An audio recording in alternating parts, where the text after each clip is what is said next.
cemitério de Bachelor's Grove.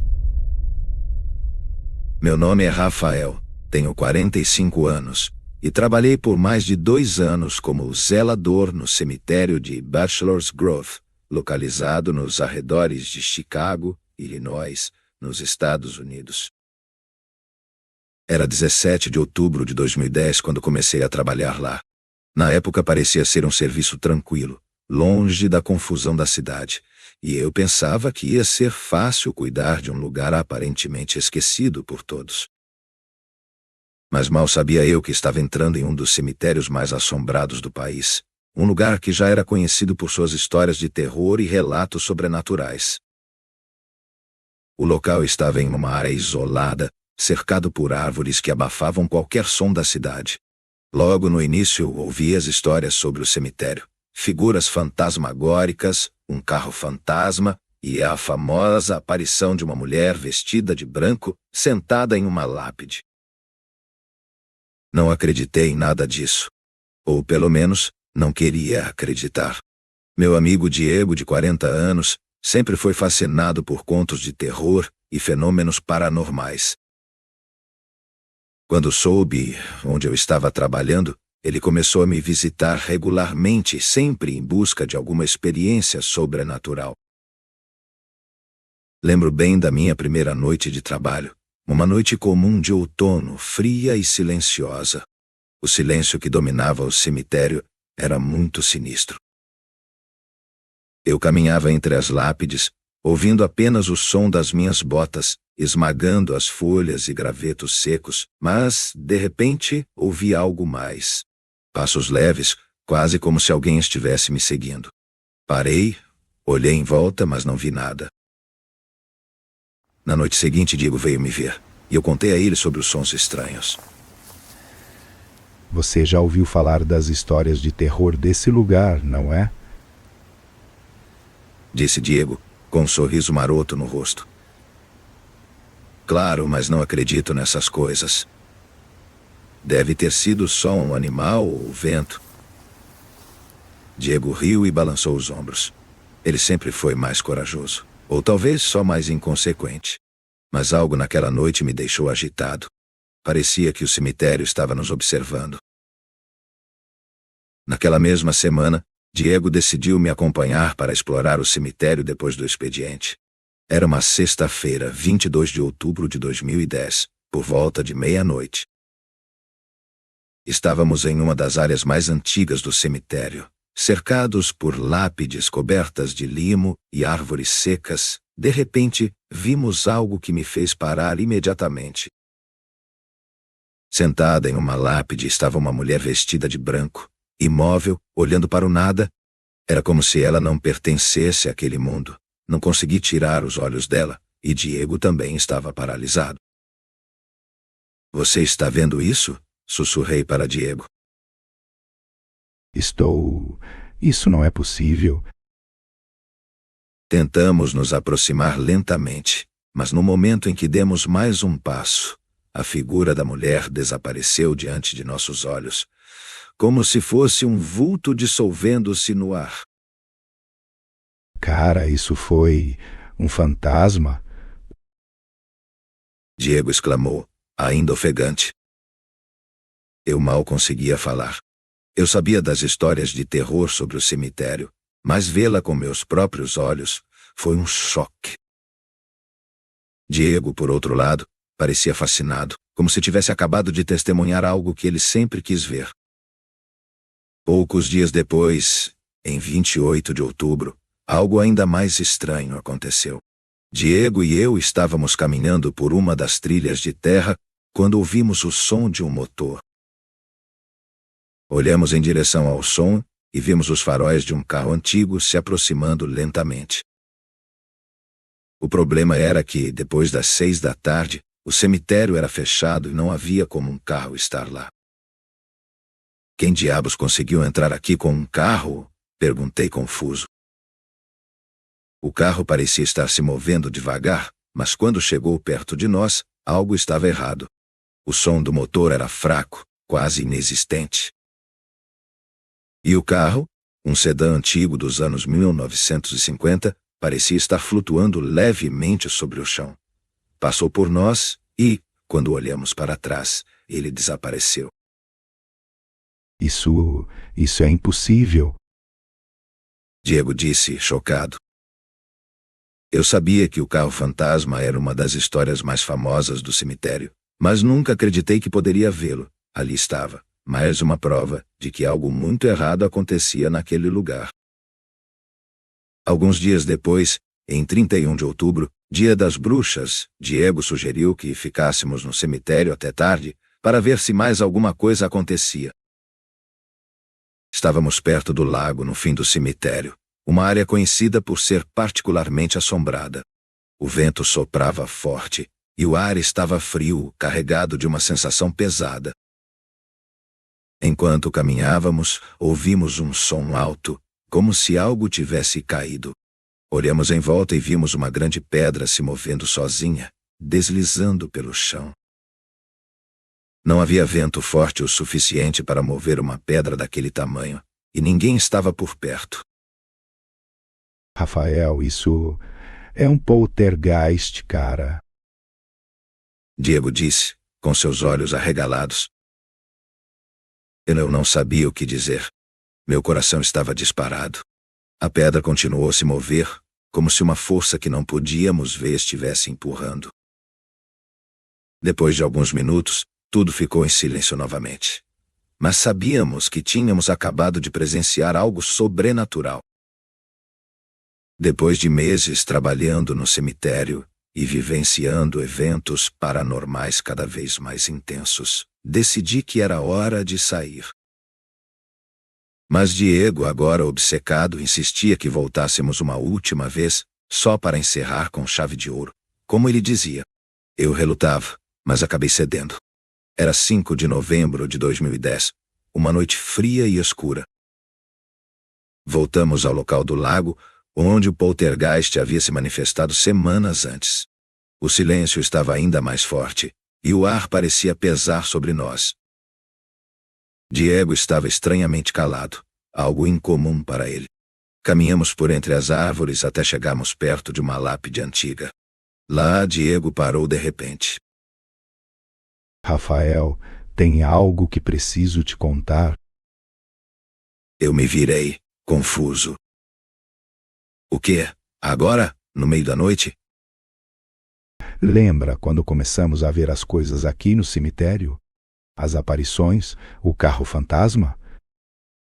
Claro que lembro. A verdade é que eu sabia que isso ia acontecer. Eu franzi a testa, sentindo um frio na espinha. Como assim? Esse lugar, eu fiz algo. Algo que despertou o que está enterrado aqui. Diego começou a rir, um riso frio e debochado. Ele puxou do bolso um pequeno amuleto, algo que parecia antigo, com símbolos que eu não reconhecia. Foi isso que trouxe tudo à tona. O cemitério estava quieto, mas eu queria mais. Eu queria provar que tudo isso era real. E agora eu estou preso a esse lugar. Antes que eu pudesse reagir, o vento se levantou com força e as árvores começaram a se agitar violentamente. O ar ficou tão frio que mal conseguia respirar. Diego olhou para mim uma última vez, seus olhos escurecendo. Agora é tarde, Rafael. Eles estão vindo, para mim e para você. De repente, Diego se dissolveu no ar, como a mulher que vimos semanas antes. Eu estava sozinho no meio de um dos cemitérios mais assombrados do mundo, cercado pelo desconhecido. Fiquei preso, destinado a vagar pelo cemitério para sempre. Cartas do Além. Meu nome é Carlos, tenho 37 anos, sou casado com a Patrícia e pai de 2 filhos, Júlia e Gabriel. Vivemos em uma cidade pequena no interior do Paraná, chamada São Gabriel do Norte, um lugar tranquilo onde as pessoas se conhecem e os dias são sempre calmos. Ou pelo menos, eram, até tudo mudar. Era uma noite de quarta-feira, comum como tantas outras. O relógio da sala marcava 10:30 da noite, e eu estava sentado no sofá, aproveitando o silêncio da casa após ter colocado as crianças para dormir. Patrícia estava no quarto, já deitada, lendo um livro. O barulho do vento passando pelas árvores lá fora trazia uma certa serenidade ao ambiente, e tudo parecia em paz. Até que a campainha tocou. Fiquei surpreso. Quem viria à nossa casa a essa hora? Fui até a porta com certa relutância, imaginando que talvez fosse algum vizinho em apuros ou um engano. Quando abri a porta, não havia ninguém. Olhei para ambos os lados, para o fim da rua, mas não via absolutamente nada. Estranho, pensei. Estava prestes a fechar a porta quando notei algo no chão. Uma carta, simples e amarelada, como aquelas de antigamente.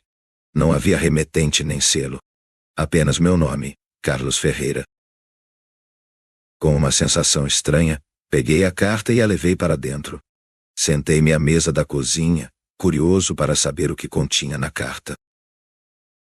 Ao abrir o envelope, uma sensação de desconforto tomou conta de mim. O papel dentro era grosso e levemente amarelado, e as palavras escritas em uma caligrafia que eu nunca tinha visto antes. A carta dizia: Carlos, eu sei o que você fez. Eles estão esperando por você, e não vão descansar até que tudo seja acertado. O que isso significava? Fiquei ali parado, encarando as palavras, tentando entender o que estava acontecendo. Minha cabeça estava cheia de perguntas, mas nenhuma resposta. Decidi que era algum tipo de brincadeira de mau gosto e fui dormir, tentando não pensar muito no assunto. Os dias seguintes começaram a ficar mais estranhos. Na quinta-feira recebi outra carta. Novamente sem remetente, sem selo, deixada na porta de casa durante a noite. Dessa vez, as palavras eram ainda mais perturbadoras. Eles estão cada vez mais perto, Carlos. Não adianta fugir. Comecei a me preocupar de verdade. Quem estaria fazendo isso? Mostrei as cartas para a Patrícia, mas ela, embora também assustada, disse que devia ser alguma brincadeira de mau gosto. Algum adolescente entediado da cidade, ela sugeriu. Mas algo dentro de mim dizia que não era uma simples piada. Havia algo de muito errado. Na sexta-feira, por volta das 23 horas, a terceira carta chegou. Dessa vez as palavras pareciam pulsar na minha mente. Você se lembra, Carlos? Eles sabem o que você fez. Não há como escapar. Eu não conseguia mais ignorar. Quem eles eram? E do que essas cartas estavam falando? Não havia nada no meu passado que justificasse essas ameaças. Eu não tinha inimigos. Sou um homem comum, com uma vida simples. O pavor começou a tomar conta de mim de uma forma que eu nunca havia experimentado. Naquela noite, não consegui dormir. Fiquei deitado, revirando as cartas em minha cabeça, tentando encontrar sentido nas palavras que pareciam cada vez mais sombrias. Quando finalmente cochilei, fui atormentado por pesadelos. Via figuras escuras ao redor da minha casa, sussurrando meu nome, esperando. Por algo. No sábado, tudo piorou. Recebi a quarta carta, e desta vez, as palavras foram claras. Hoje é o dia, Carlos. Você vai pagar pelo que fez. O que diabos eu tinha feito? Comecei a suar frio. Tentei manter a calma por causa de Patrícia e das crianças, mas por dentro eu estava desmoronando. Decidi que precisava de respostas. Fui até o único lugar que poderia me ajudar, a delegacia da cidade. Lá, conversei com o delegado Almeida, um homem velho e experiente. Contei a ele sobre as cartas, mas ele me olhou com uma expressão cética. Talvez seja só alguém te pregando uma peça, Carlos. Deixe isso passar, ele disse, mas algo nos olhos dele me disse que ele sabia mais do que estava dizendo. Ao voltar para casa naquela tarde, uma sensação de mal-estar me envolveu. Não queria mais ficar ali.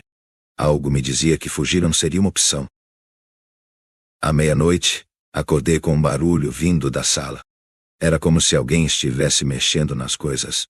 Levantei-me devagar, com o coração acelerado, e caminhei até lá, só para encontrar algo que gelou o sangue em minhas veias. Todas as cartas estavam espalhadas pelo chão, mas agora, com uma diferença. Havia novas escritas nelas, uma única frase repetida várias vezes. Eu sei o que você fez. Mas não era só isso. Uma das cartas, a primeira, agora continha uma imagem, uma foto antiga de um acidente que eu havia presenciado anos atrás, quando ainda era um jovem universitário. Naquela época, havia testemunhado a morte de um homem, mas nunca contei a ninguém. Eu tinha sido o único a ver o acidente, e por medo, me calei. Foi então que entendi. Aquelas cartas não vinham de uma pessoa qualquer. Elas vinham do além. O homem que morreu naquele acidente estava me perseguindo, buscando justiça pelo meu silêncio. Ele sabia. Ele sempre soube. Naquela noite, senti uma presença fria dentro da minha casa. Não conseguia mais me mover. Não conseguia falar. Era como se algo estivesse me observando, esperando o momento certo para agir. Eu soube então que não havia mais como escapar. O passado sempre volta de uma forma ou de outra, e agora era minha vez de pagar. E enquanto escrevo essas últimas palavras, sinto que meu tempo está acabando. As cartas, elas ainda estão aqui. E em breve, eles também estarão. O demônio da estrada solitária. Meu nome é Edward Shaw. Tenho 33 anos, e o que vou contar é algo que me assombra até hoje. Tudo começou na pequena cidade de Greenville, no estado do Kansas, em 5 de outubro de 1987. Cresci em uma casa acolhedora com meus pais, Robert e Sarah Shaw, e meus 2 irmãos, Michael e Daniel. A infância foi cheia de risos e brincadeiras, mas também marcada por algo que nunca consegui explicar. Quando éramos crianças, costumávamos explorar os arredores de Greenville. O mais fascinante e assustador nesse lugar era a estrada solitária, um trecho isolado e escuro da estrada principal que parecia se estender para o infinito. As histórias de terror sobre aquela estrada eram conhecidas em nossa cidade. Diziam que o local estava assombrado por um espírito maligno, o demônio da estrada solitária. Lembro-me de uma noite de verão em que meus irmãos e eu, desafiados pela coragem juvenil, decidimos explorar a estrada após o anoitecer. Nosso pai sempre dizia que era apenas uma lenda urbana, um conto de terror para assustar crianças. Mas mesmo assim, havia algo no ar naquela noite que nos fazia sentir como se algo sobrenatural estivesse nos observando. A estrada estava vazia, envolta em uma escuridão quase impermeável. O vento parecia falar entre as árvores, e a sensação de ser seguido era inescapável. De repente, uma figura se projetou na estrada à nossa frente. A figura era indistinta, mas claramente humana, com olhos que reluziam de uma maneira que não parecia natural. Nossos corações quase saíram pela boca, e, em um impulso de pânico, corremos de volta para casa. Meu pai nos repreendeu, acreditando que tínhamos apenas imaginado tudo, mas a expressão preocupada em seu rosto mostrava que ele também estava inquieto. Ele não acredita em histórias de terror, mas algo naquela noite o deixou inquieto. Ele nunca falou sobre isso, mas nós sabíamos que estava tão assustado quanto nós. À medida que os anos passaram, nunca esquecemos aquela noite.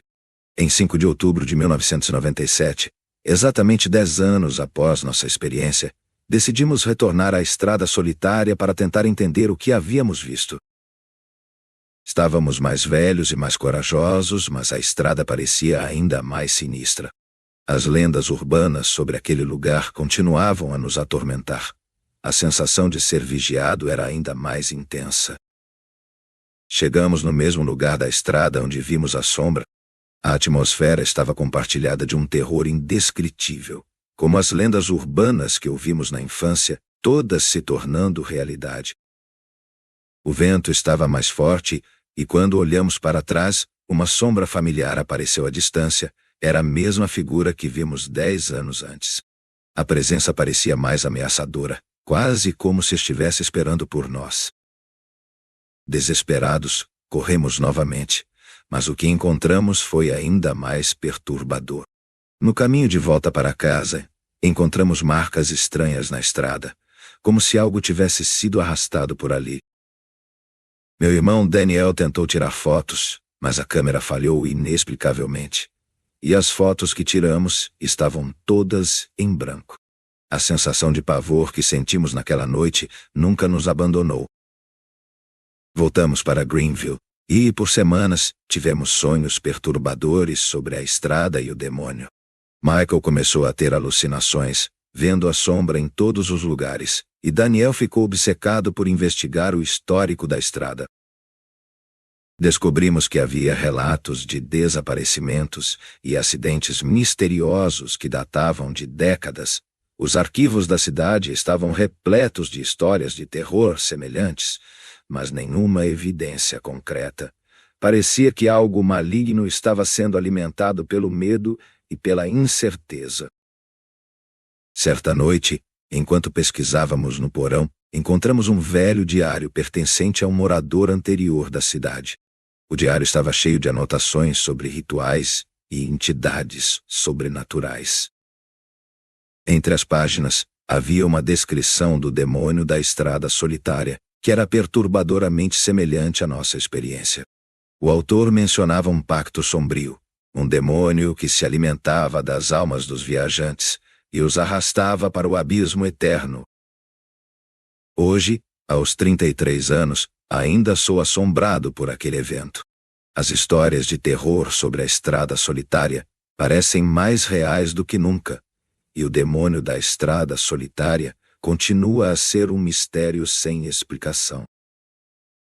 Relatos sobrenaturais e contos de terror sobre aquela estrada são comuns, mas nada pode capturar o terror real que vivemos. As lendas urbanas sobre o demônio da estrada solitária podem parecer fictícias para alguns, mas para mim, são uma parte aterrorizante da minha vida. E até hoje, a estrada solitária permanece um lugar que evita-se, pois nunca sabemos o que pode estar nos esperando na escuridão. O cemitério Lafayette. Eu sou o Kevin, tenho 51 anos, e trabalhei por quase 3 anos como zelador no famoso cemitério Lafayette, em Nova Orleans, nos Estados Unidos. Eu nunca fui o tipo de cara que acreditava em histórias de terror ou coisas sobrenaturais, mas, com o tempo, minha opinião mudou. E foi justamente no dia 10 de setembro de 2015 que tudo começou a virar de ponta cabeça. Esse cemitério fica no coração da cidade, bem no meio de tudo. E tem toda aquela aura de mistério e lendas urbanas que fazem parte de Nova Orleans. Desde que comecei lá, sempre ouvi os relatos sobrenaturais. As pessoas falavam de vultos, sons estranhos e de uma presença invisível que causava arrepios em quem passava por certos túmulos. Eu achava que era só conversa fiada para assustar turistas, mas depois de um tempo trabalhando lá, eu comecei a perceber que o negócio era mais embaixo. Eu já estava acostumado com a rotina, limpava as lápides, cuidava do mato, essas coisas. Até que numa noite, Richard, um amigo meu, resolveu me fazer uma visita. Richard sempre foi fascinado por contos de terror e essas coisas de paranormal. Ele adorava ouvir histórias assustadoras, mas nunca acreditava que pudesse ver algo com os próprios olhos. Naquela noite já estava tudo tranquilo. Era por volta de umas 11 horas, e a lua estava cheia, iluminando o cemitério com uma luz meio sinistra. Richard e eu estávamos sentados perto do portão de ferro, jogando conversa fora, quando, do nada, ouvimos um barulho esquisito. Um som de passos arrastados, bem devagar. Você ouviu isso, Kevin? Richard perguntou, meio rindo, mas dava para ver que estava tenso. Ouvi, mas deve ser algum bicho por aí. Fomos investigar, e, conforme caminhávamos, os passos continuavam, como se alguém estivesse atrás da gente. Só que toda vez que a gente parava, o barulho também parava. Meu coração começou a bater mais forte, e eu percebi que o clima estava esquisito demais. Aquelas histórias de terror começaram a voltar na minha cabeça, e uma coisa me dizia que a gente não estava sozinho. Chegamos perto de um dos túmulos mais antigos, e então sentimos uma rajada de vento gelado. Só que não havia brisa naquela noite. Era como se o ar estivesse sendo sugado de algum lugar, e tudo ficou muito, muito frio. Kevin, isso tá errado, cara. Não é normal. E ele tinha razão. Aquele vento parecia carregar algo com ele. Algo que a gente não podia ver, mas podia sentir. Uma sensação de terror, angustiante, como se estivéssemos sendo observados por uma força maligna. Alguns dias depois, já era dia 15 de setembro de 2015, Richard voltou ao cemitério, insistindo que queria ver mais. A gente andava entre os túmulos como sempre, conversando sobre as histórias de terror que as pessoas contavam.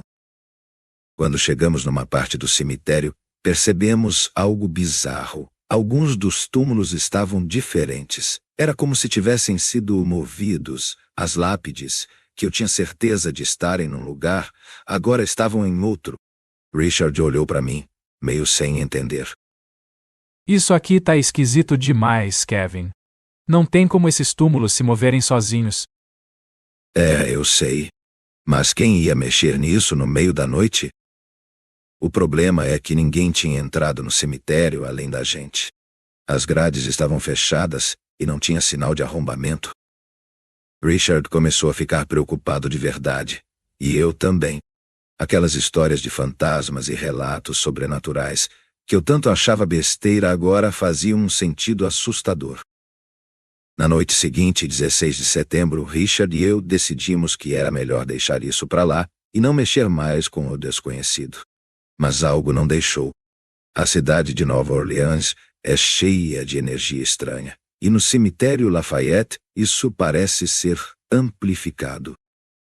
Por volta das 10 da noite, enquanto fechávamos o portão, ouvimos uma voz, baixa, quase um sussurro, chamando o nome de Richard. A princípio pensei que era alguma brincadeira. Talvez algum morador local nos tente assustar. Richard. Uma voz repetida, cada vez mais próxima. Olhei para Richard, e ele estava pálido. Aquilo não era normal. A voz parecia vir de todos os lugares, e de lugar nenhum ao mesmo tempo. Tem alguém aqui? Richard respondeu, tentando soar corajoso, mas dava para ver o medo nos olhos dele. Silêncio. E então, do nada, passamos correndo por trás dos túmulos, como se alguém estivesse fugindo. Só que quando olhamos, não tinha ninguém. O ar ficou pesado, e o cheiro de terra molhada e flores mortas se intensificaram. Acho que a gente precisa sair daqui, Kevin. Mas algo em mim queria entender o que estava acontecendo. Algo me dizia que se a gente fosse embora, nunca descobriríamos o que estava nos cercando.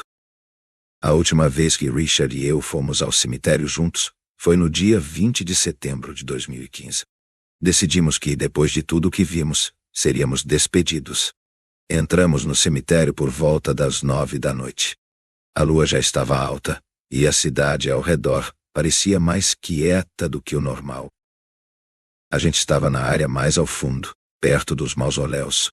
Foi então que sentimos a presença mesma pesada. Era como se o ar ao redor estivesse sendo sugado de novo, e aquela sensação de ser presente voltou com tudo. Kevin, tem algo aqui. E dessa vez não tá brincando. De repente, algo começou a se mexer entre os túmulos. Não era uma pessoa, nem um animal. Era uma sombra, alta e deformada, que rastejava pelo chão. Ela não tinha forma humana, mas também não era algo que eu pudesse identificar. Era como uma escuridão viva, que parecia crescer e se aproximar da gente. Mas antes que pudéssemos reagir, a sombra nos alcançou. Tudo ficou frio de uma hora para outra, e por um momento eu não consegui me mexer. Richard caiu no chão, se contorcendo como se estivesse sendo sufocado. Ele tentou gritar, mas nada saiu. E então, como se nada tivesse acontecido, tudo parou. O silêncio voltou, e Richard ficou ali, imóvel. A sombra desaparece, como se nunca tivesse existido. Quando Richard finalmente se proclamou, ele estava pálido, com os olhos perdidos. Ela disse que a gente nunca deveria ter vindo aqui. Depois daquele dia, Richard nunca mais voltou ao cemitério. Nem eu. Foi aí que eu percebi que as lendas de Nova Orleans não eram só histórias assustadoras para turistas. Elas eram reais. O cemitério Lafayette é um lugar onde o mundo dos vivos e dos mortos se encontra. E mexer com isso tem um preço. O preço que pagamos foi ter nossas vidas mudadas para sempre. Eu larguei o trabalho no final de setembro de 2015. E Richard, ele mudou completamente. Se distanciou de tudo e todos, e até hoje eu acho que ele carrega aquela presença com ele.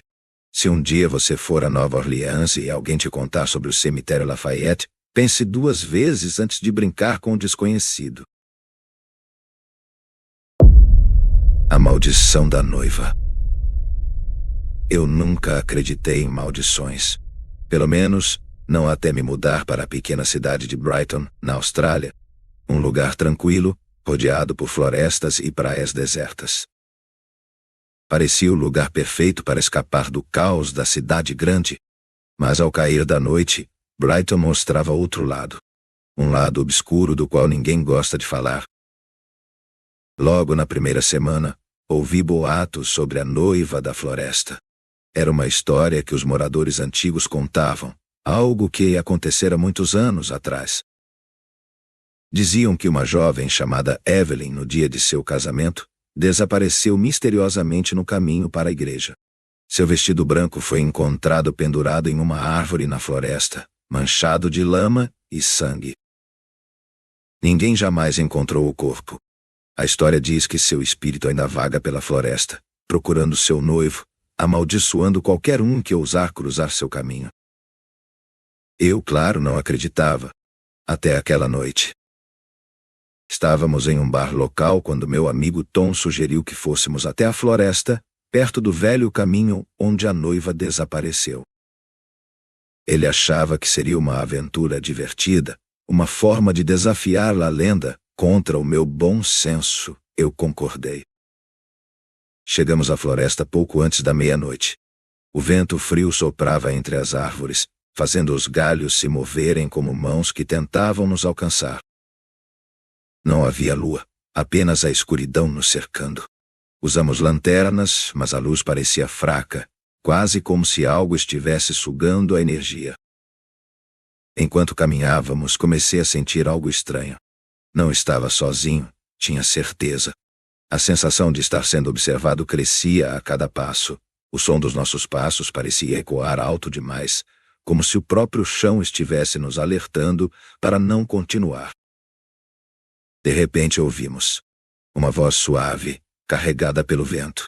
Era uma voz de mulher, quase como um choro abafado. Paramos imediatamente. A luz da minha lanterna piscou e, por um segundo, apaguei. Quando ela voltou, a figura de uma mulher estava ali, ao longe, entre as árvores. Ela usava um vestido branco, manchado de sujeira, rasgado em vários lugares. O véu cobria parcialmente seu rosto, mas seus olhos, aqueles olhos, me deixou apavorado. Senti um terror extremo. Tom, você está vendo isso? Perguntei com a voz engasgada. Mas Tom não respondeu. Quando olhei para ele, ele estava paralisado, os olhos arregalados de puro terror. A noiva começou a se mover, não andando, mas flutuando, como se não tocasse o chão, cada vez mais perto. Seus braços magros e pálidos estendidos em nossa direção. Corremos, ou pelo menos, eu corri. O desespero tomou conta de mim enquanto tentava achar o caminho de volta. O som dos galhos quebrando e folhas farfalhando atrás de mim indicava que Tom também corria, ou pelo menos eu esperava que fosse ele. Mas o gemido continuava. Um som constante de dor e ódio. Parecia vir de todos os lados, preenchendo o ar. Quando finalmente saí da floresta, não havia sinal de Tom. e esperei na entrada da trilha chamando seu nome. Mas tudo o que eu ouvia era o som da floresta. Voltei para o bar e avisei a polícia, mas não encontraram nada. Naquela noite, sonhei com a noiva. Ela estava em pé ao lado da minha cama, o rosto pálido e sem vida. Ela abriu a boca, mas não saiu som algum, apenas um gemido baixo e distante. Na manhã seguinte recebi a notícia. Encontraram Tomano. Ele estava pendurado em uma árvore, o corpo retorcido, o rosto congelado em uma expressão de puro terror. No chão, perto dele, havia um pedaço rasgado de tecido branco, como um pedaço de um véu de noiva. Desde então nunca mais voltei àquela floresta. E todas as noites, à meia-noite, ouço vozes do lado de fora da minha janela. Não preciso olhar para saber quem está lá. Agora, a maldição da noiva me persegue, e sei que não há como fugir disso.